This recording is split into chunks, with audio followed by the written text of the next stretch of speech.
भैया आरएसएस ने ही समर्थन दिया था इमरजेंसी को उस जमाने में जब इंदिरा गांधी ने इमरजेंसी लगाई थी। पलंग घुन जाता है ना तो उसको धूप में डालते हैं। जब धूप में डालते हैं तो पलंग से जो है मतलब जो खटमल होते हैं और जितने कीड़े काड़े होते हैं वो निकल आते हैं। धूप का मतलब है संघर्ष।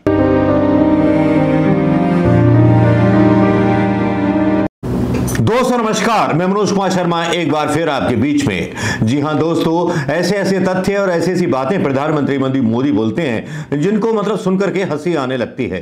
अब जब 25 जून आती है तो प्रधानमंत्री मोदी जी को हमेशा आपातकाल याद आने लगता है, इंदिरा जी का आपातकाल याद आने लगता है।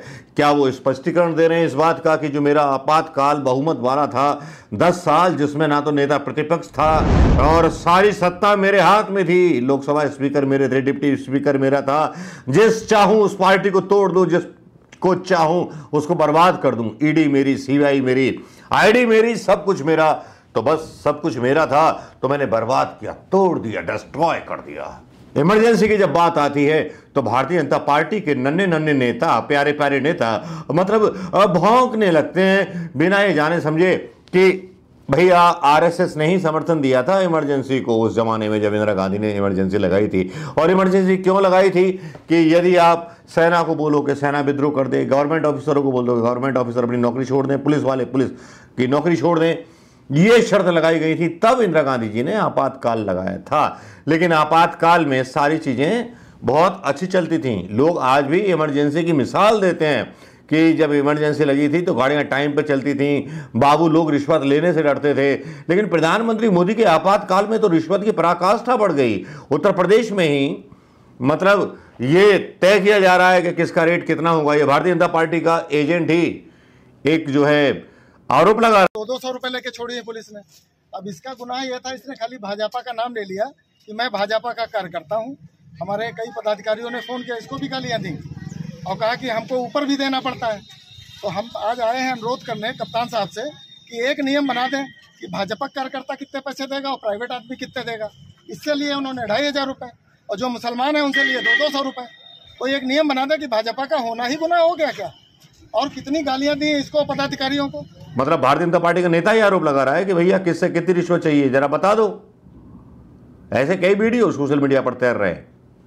लेकिन रजत शर्मा जैसे लोग जो किसी जमाने में एबीपी के कैंडिडेट से 200 इलेक्शन लड़े थे, आज वो पत्रकार होने का दावा भरते हैं। पुरानी तस्वीर इनकी आ जाती है। चलिए तो फिर डाल दी जाए ये तस्वीर।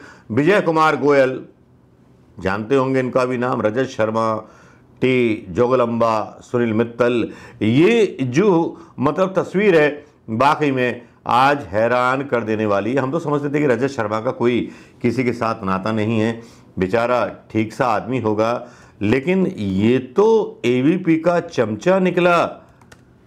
तो इसने मतलब जो सरकार है कांग्रेस की बनी उसमें कितना नुकसान किया होगा इस आदमी ने, ये तो सोचना पड़ेगा। और प्रधानमंत्री मोदी जी बार बार आपातकाल की बात करते हैं, लेकिन वो अपनी बात नहीं करते कि 10 साल जो बहुमत की इनको ताकत मिली उस पर उन्होंने आपातकाल से भी ज़्यादा आपातकाल चलाया। सारे मीडिया चैनल को अपना गुलाम बना लिया, अपने हिसाब से फैसले पलटवा लिए, अपने हिसाब से पार्टी को तोड़ दिया, अपने हिसाब से सत्ता का उपयोग किया, सत्ताएं बदलवा दी। क्या ये आपातकाल नहीं था? हंसी तो इस बात की आती है कि प्रधानमंत्री मोदी मणिपुर में नंगी घुमाई जा रही लड़कियों के बारे में बात नहीं करते और औरतों के बारे में बात नहीं करते, मारे जा रहे लोगों के बारे में बात नहीं करते। मतलब ये भी खिसके हुए हैं और इनके मतलब जो भक्त हैं वो भी खिसके हुए हैं। कुछ कांग्रेस के प्रवक्ता और कांग्रेस के लोग भी बीजेपी में चले गए। जब वो कांग्रेस के खिलाफ बयान देते हैं तो मुझे लगता है कि मैंने कहा यार पता नहीं कैसे फस्सी आदमी कांग्रेस ने पाल रखे थे, कैसे कैसे लोग कांग्रेस में थे और कांग्रेस में हैं, शायद अभी और कीड़े निकलेंगे। दरअसल क्या होता है कि जब पलंग घुन जाता है ना तो उसको धूप में डालते हैं। जब धूप में डालते हैं तो पलंग से जो है मतलब जो खटमल होते हैं और जितने कीड़े काड़े होते हैं वो निकल आते हैं। धूप का मतलब है संघर्ष। जब कांग्रेस पलंग के रूप में संघर्ष के रूप में पड़ी हुई थी तो ये कीड़े खटमल वगैरह सब छोड़ करके भाग गए और कहाँ घुस गए? बहुत आशियाने में, उस पलंग के नीचे जिस पलंग का नाम था भारतीय जनता पार्टी। और आजकल वो बयान देते हैं, क्या मुंह से बयान देते हैं, वो क्या विचारधारा है। इन पे तो थूकना चाहिए ऐसे लोगों पे जो कांग्रेस छोड़ करके गए हैं। कम से कम मोदी एक विचारधारा पे टिके तो हैं, संबित पात्रा अपनी विचारधारा पे टिका हुआ तो है, उसने पार्टी तो नहीं बदली है। कम से कम वो लोग अपनी जगह सही हैं। लेकिन यहां अब कहानी शुरू हो गई है लोकसभा स्पीकर को लेकर के। लोकसभा स्पीकर जो कि कल चुनाव होना है, और पहले ये दावा किया गया, राहुल गांधी ने ही खुलासा किया कि राजनाथ सिंह साहब का फोन आया था। राजनाथ सिंह साहब ने बोला कि आप हमें लोकसभा स्पीकर के लिए समर्थन दीजिए। तो मल्लिकार्जुन खड़गे ने बोला आप हमें डिप्टी स्पीकर के लिए जो है समर्थन कर दें, तो बात ही कुछ नहीं रहेगी। लेकिन दोबारा फोन नहीं गया, ये राहुल गांधी ने बोला।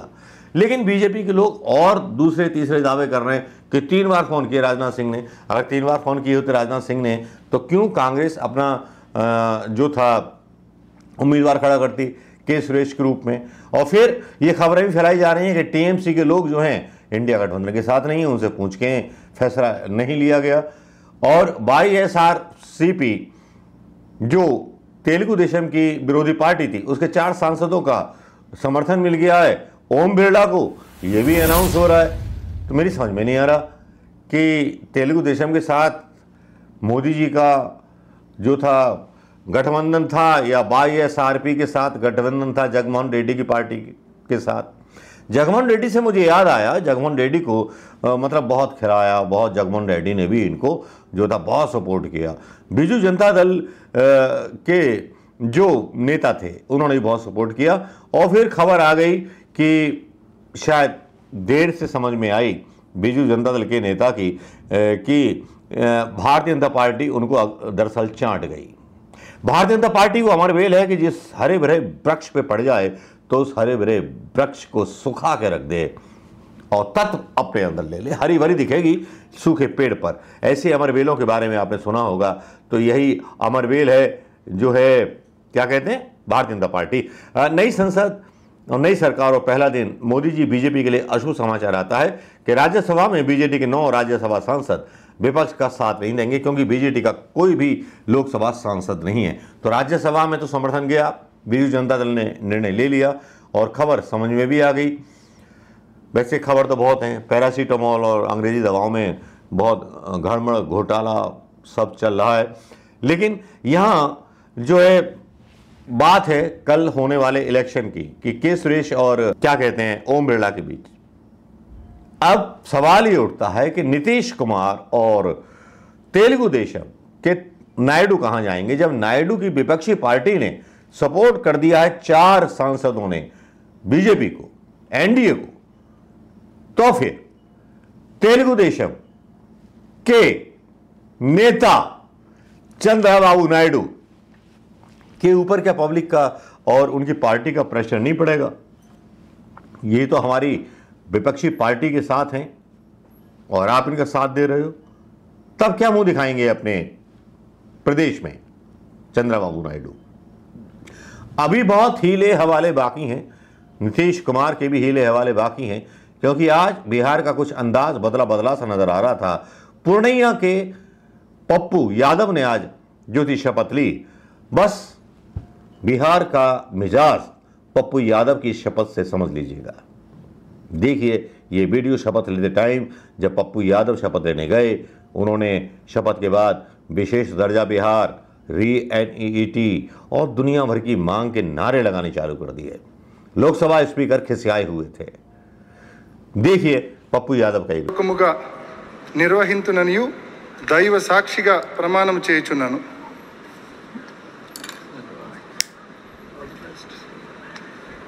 श्री राजेश रंजन alias पप्पू यादव।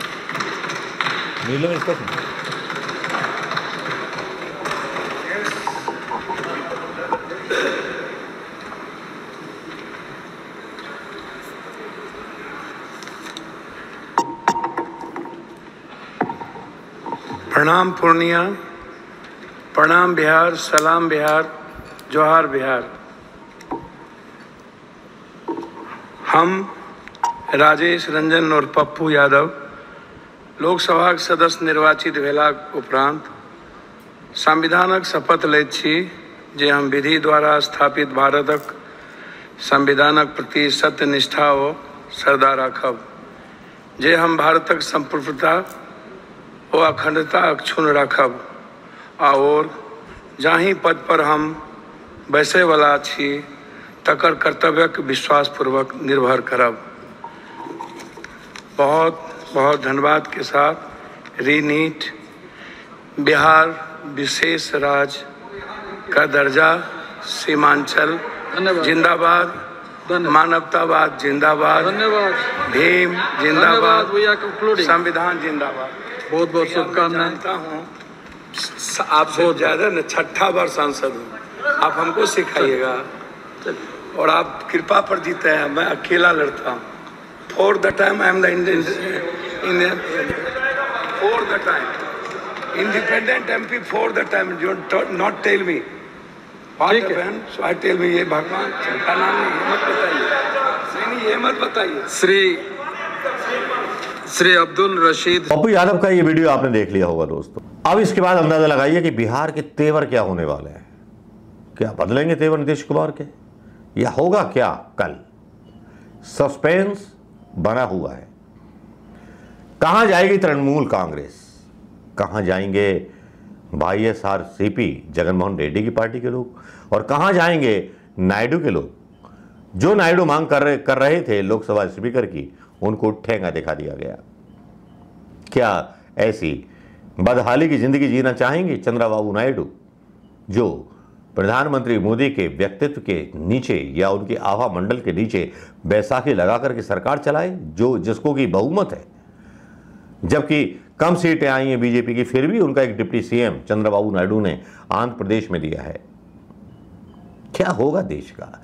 एक दलित को समर्थन मिलेगा, दलित के सुरेश को, या फिर नीतीश कुमार और चंद्रबाबू नायडू दिखाएंगे अपनी औकात कि जाएंगे वो उस सत्ता के साथ जो सत्ता सौदा करना जानती है? दोस्तों, आप क्या सोचते हो, क्या होना चाहिए कल, क्या होगा? इस टेंशन में तो आज प्रधानमंत्री मोदी को नींद नहीं आएगी। नमस्कार, जय हिंद दोस्तों।